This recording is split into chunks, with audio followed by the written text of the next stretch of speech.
Ethan Hawke doesn't like superheroes. Aquaman has his first test screening. And Oscar Isaac joining the Batman. All this and more on Movie Emporium's News of the Day.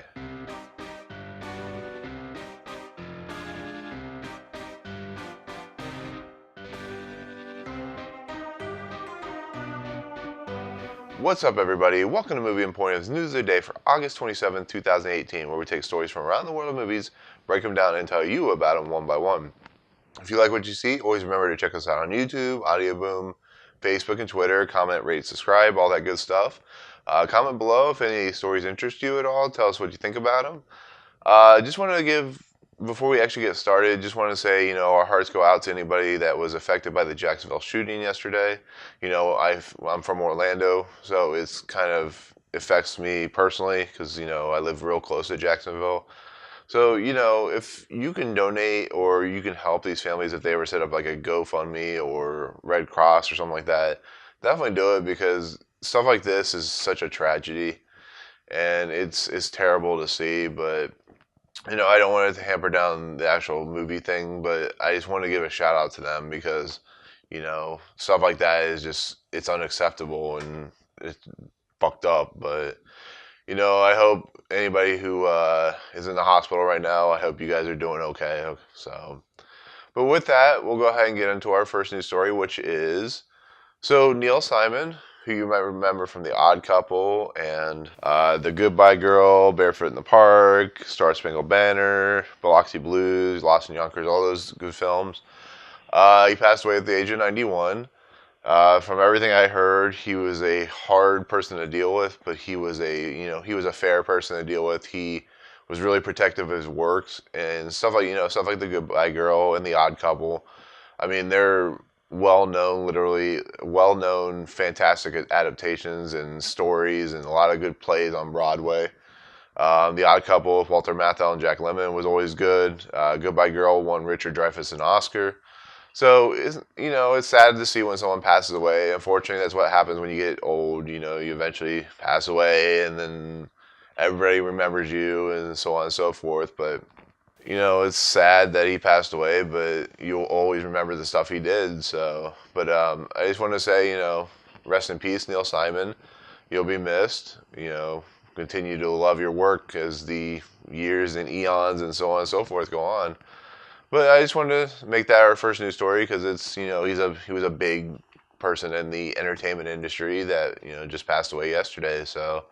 But with that, we'll move on to our next story, which is, I would usually go with, the box office, but of course Neil Simon passed away, so that was a bigger story. But with the box office, we had this week, first was Crazy Rich Asians with $25 million. That's pretty impressive because it only dropped 5.7% at the box office. When a big movie comes out, it usually drops between 50 and 60%. That's what superhero movies do. So it's up to $76 million, so it's definitely going to pass $100 million. Maybe, probably 150 when everything's said and done. Maybe a little bit more. Number 2 was The Meg with $13 million.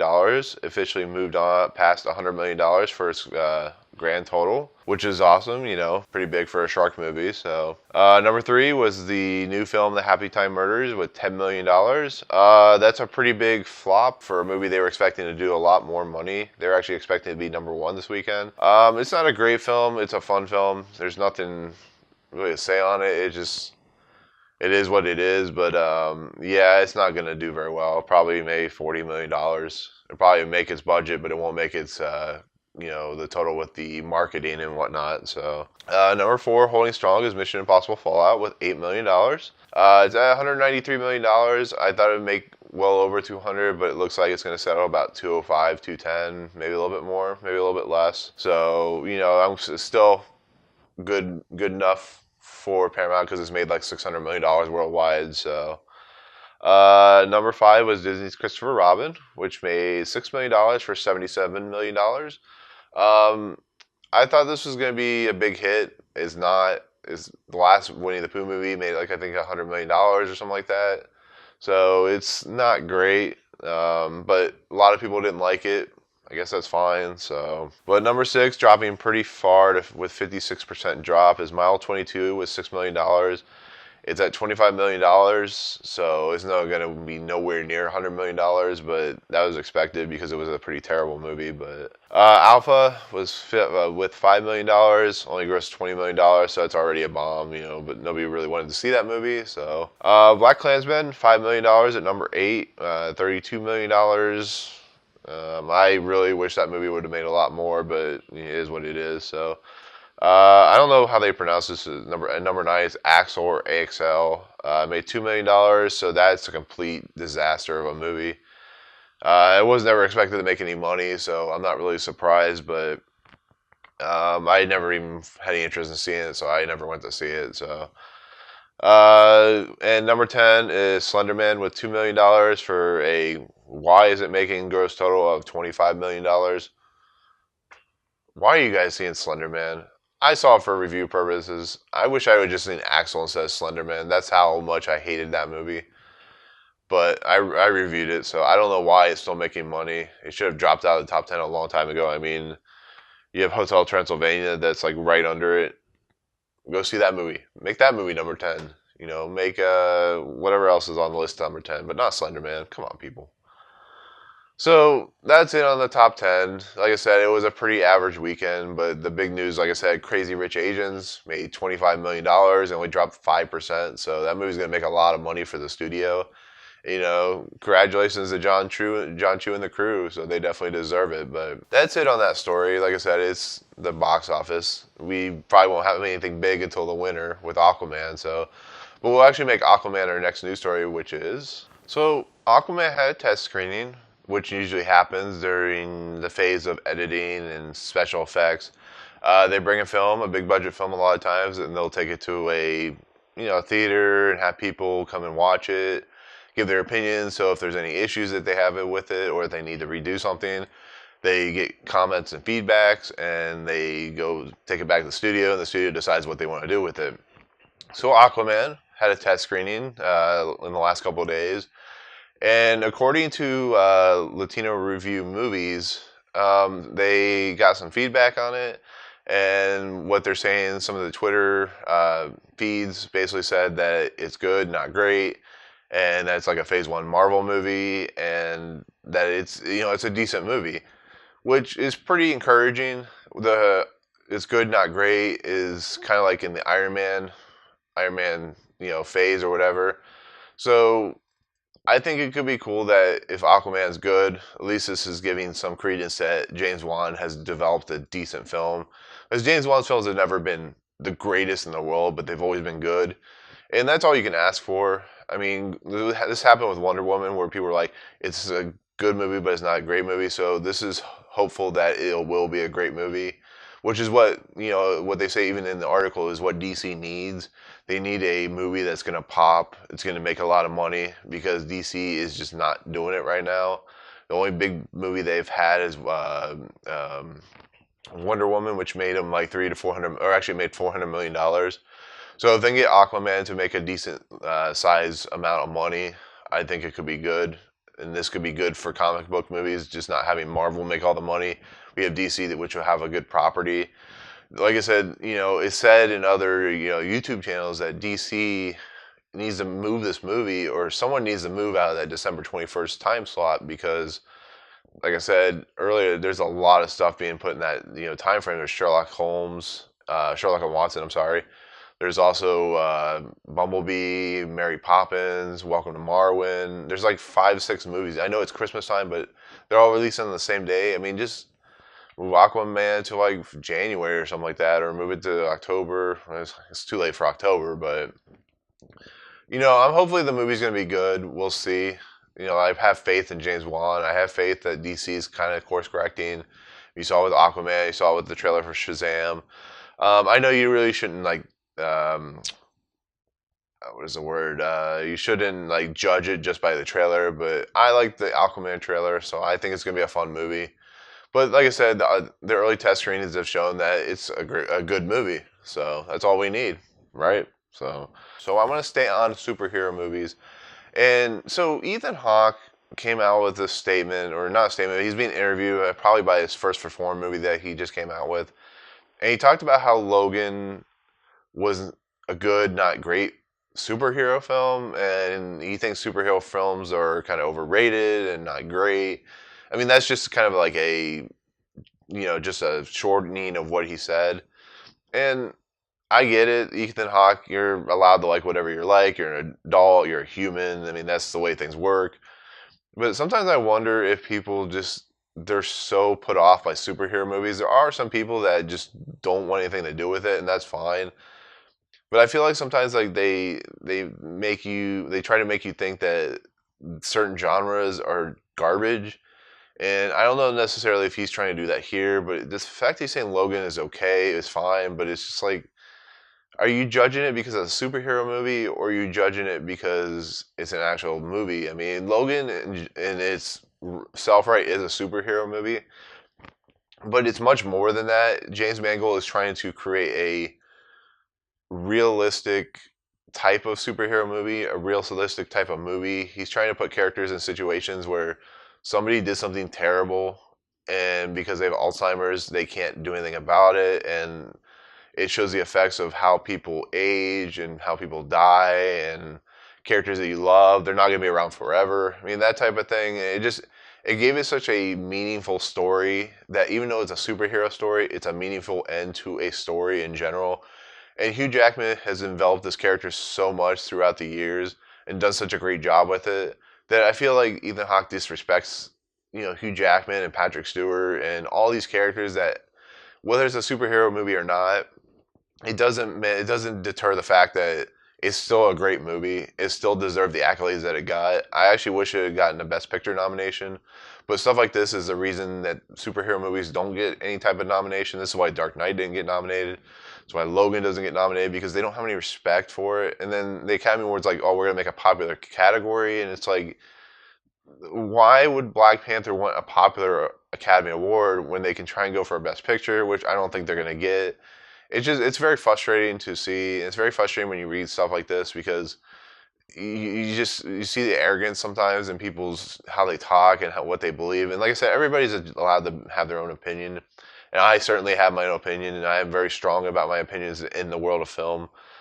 But I think Ethan Hawke should settle down a little bit. I think he should take a step back, and he's never going to do it, but I think he should take a step back and just realize that maybe sometimes films aren't for him. Maybe superhero films aren't what his thing is, and that's fine. But don't say Logan's just a generic superhero movie, or it's okay, because you're just kind of downputting the franchise or downputting the whole thing. Downputting a genre of films because you don't like that specific genre. I mean, go into a movie like going into a movie. Don't go into it because it's a superhero movie. I mean, I'm not going to go to Avengers because it's a superhero movie. I'm going to Avengers because it's a movie about the world ending or stuff like that. I mean, I know if that doesn't really make a lot of sense, but that's my thoughts on the matter. I think Ethan Hawke's just kind of, he's saying what he believes, but he's saying it with a little more. I don't know. It's just a little annoying, I guess. But Ethan Hawke's entitled to his opinion, and I'm entitled to my opinion. So, just wanted to bring that story up. It's what it is. So, but with that, we'll move on to our next story, which is Ant-Man and the Wasp has done fairly well. I think it's done like $600 worldwide. That's awesome. It just recently opened up in China, and it had its fourth best, or it enjoyed the fourth best MCU opening in China with $68 million. Fourth best is fourth best, but Ant-Man was never going to be like the top tier, box office rake-in of money. So the fact that it made $68 million at the Chinese box office is just going to give it more money. It's going to be able to create the idea of another Ant-Man movie, which we kind of do want, because Ant-Man was kind of left off in a weird place. But, it's awesome. Congratulations to Ant-Man. It's not really much to the story. It's just the fact that Ant-Man is still making money. The Chinese audience are still loving the MCU movies, and congratulations to it. So good luck to hopefully another Ant-Man. But with that, we'll move on to our next story, which is, so I've never understood the flack for the Robert Downey Jr., Jude Law, Sherlock Holmes.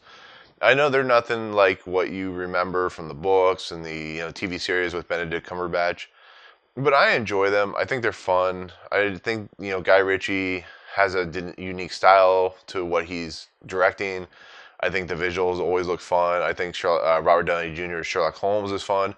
I think people have the problem with the fact that he can kick people's ass, and his method of doing things is not always what you see in a Sherlock Holmes style universe.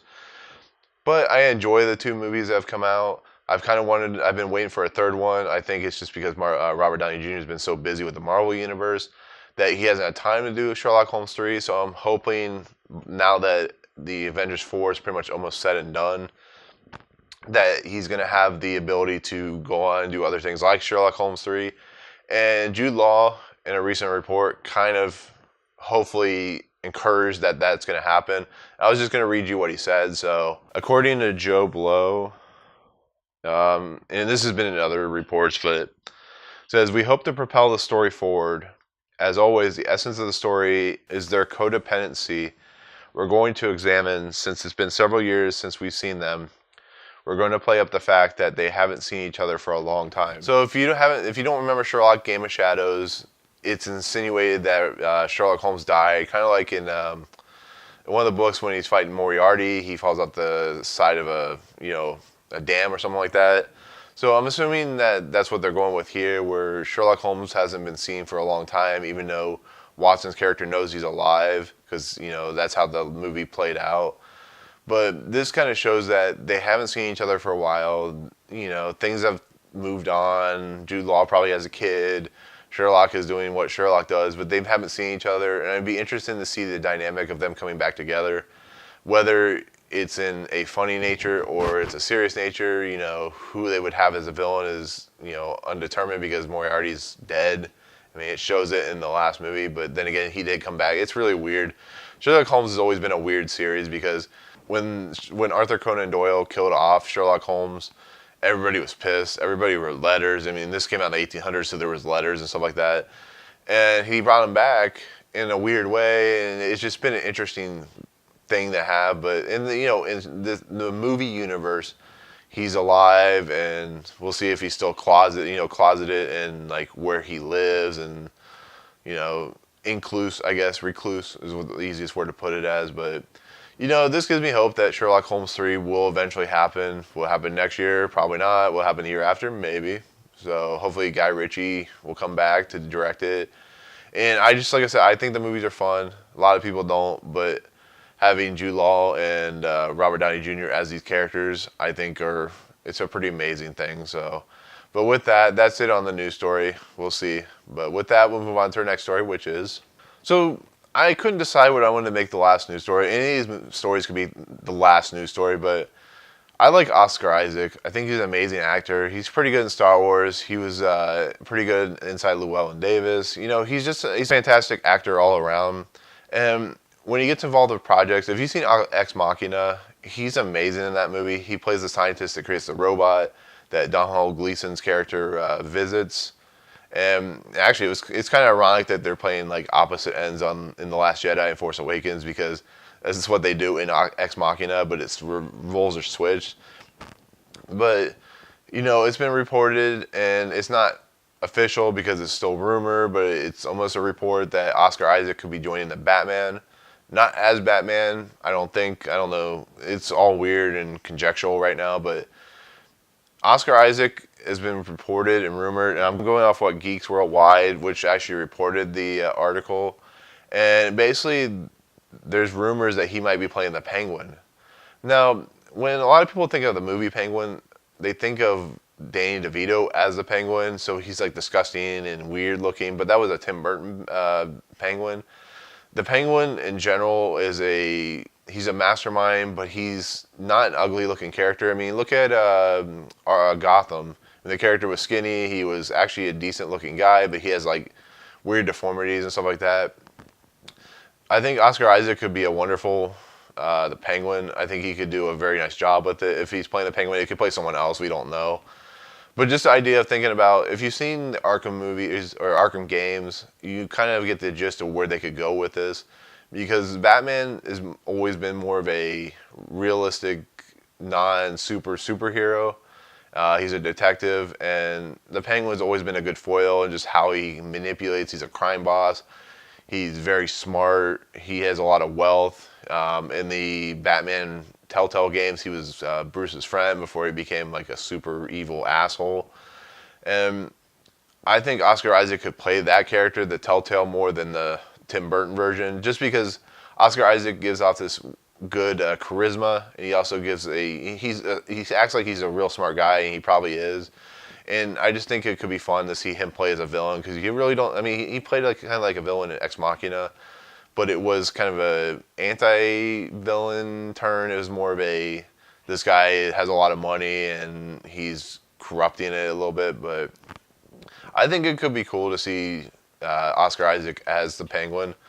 Whether that's the role he's going to get or whether he gets to be in the Batman is a different story. But I think it could be an interesting turn for Oscar Isaac. I think it could be fun. I think what he could do with the Penguin could be fun. So, but we'll see what happens. Like I said, it's not official, but with these rumors and stuff like that, it could go either way. It could, he could turn into X-Men Apocalypse and be Apocalypse, and what a terrible movie that was. Too bad Oscar Isaac got ruined in that movie, but we'll see. Matthew Reeves directing it, so it's probably gonna be good. So, but with that, that'll end our news for the day for August 27th, 2018. Thank you so much, as always, for watching. If you like what you see, remember to rate, comment, subscribe. Check us out on YouTube, Audio Boom, Facebook, and Twitter. Also, check out Trench Run. I just put up a new episode, or I will have put up a new episode on Tuesday. We talked about a lot of good stuff. I do a radio drama, so definitely check that out, because I put a lot of work into that, like I do with Movie Emporium. We should have a new episode today about 2 o'clock that talks about movie etiquette, which is a big thing that I believe in. So on Movie Emporium. So with that, we'll go ahead and head out, and we'll see you guys tomorrow. Peace.